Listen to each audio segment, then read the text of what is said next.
তোমাদের এখন থেকে মানে যতক্ষণ ইয়ে না হবে, পরিস্থিতি স্বাভাবিক না হবে, আমরা সেভাবে তোমাদের এখানে যা যা তোমাদের প্রয়োজন, তোমাদের স্যার আমাকে বলছে যে ওদের কি প্রয়োজন, মানে কি ফ্যাসিলিটি তোমাদের দরকার, সবগুলো ইনশোর করা হবে। আমি কথা দিচ্ছি যদি একটার ব্যর্থ হয় তখন তোমরা এগুলো করবে। তোমাদের যদি 100% পাও,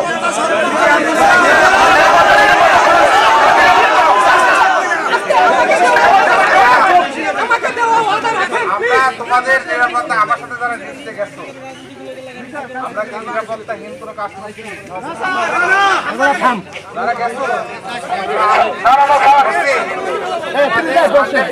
আমরা নিরাপত্তা ইনশোর করবো, কোনো বিপদ আমরা ফেলবো না। আমরা আমার বাইরে থাকবো, এগুলো তো তোমরা জানেন যে এখন নিরপেক্ষ সরকার হবে। 4 দিন যাবত কেউ আসে না, 4 দিন যাবত অনিরাপদ ছিল।